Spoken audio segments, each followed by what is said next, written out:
China's growing influence in this oil-rich Gulf state can also be seen this week at the 25th biannual International Defense Exhibition, known as IDEX, where defense companies from around the world come to sell their wares, ranging from helicopters and machine guns to drones and surveillance systems.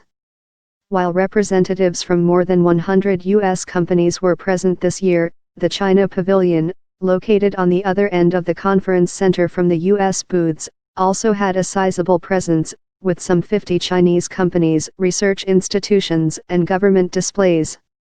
While the United States remains a steadfast ally of UAE, and is the largest supplier of arms to the Middle East, relations with its Gulf allies have become strained over the past several years.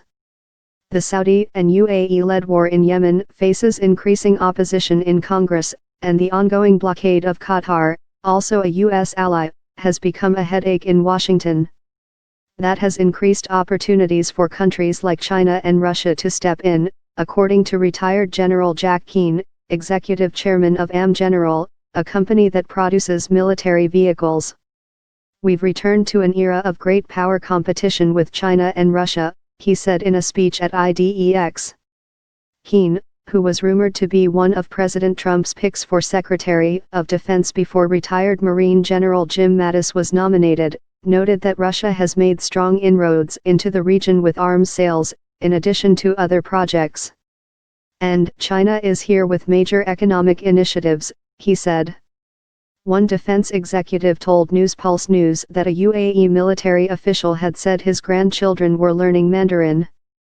"This vignette was emblematic of the growing Chinese presence in the Gulf," said the executive, who added this influence is not being dealt with in Washington. China has also invested heavily in advanced technologies in recent years, while also benefiting from economic espionage and copying U.S. designs, according to U.S. officials.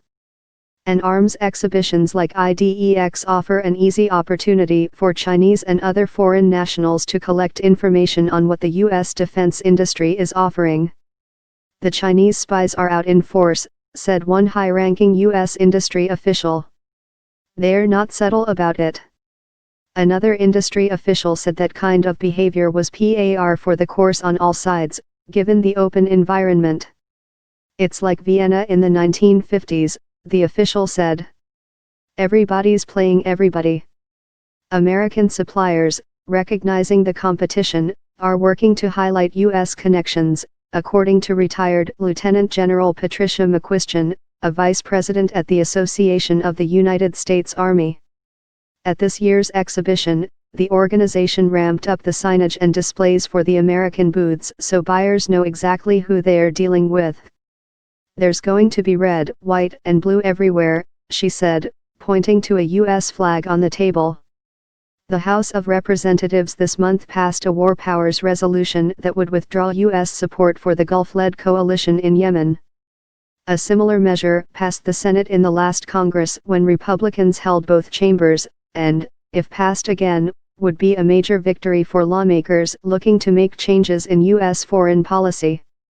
At IDEX, U.S. and UAE officials tried to direct the conversation back to what they see as a common threat that binds the United States and the UAE, Iran. Speaking at a dinner during the arms exhibition, UAE's Minister of State for Defense Affairs, Mohammed bin Ahmed al-Bawardi, highlighted the destabilizing force of Iran in the region.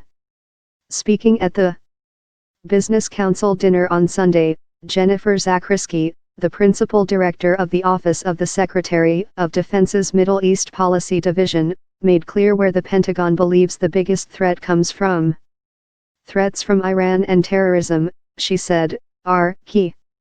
Proponents of the relationship say that if the United States does walk away, it creates opportunities for competitors, both in arms sales and political influence.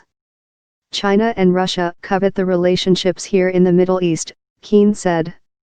"Choices will have to be made by the countries here.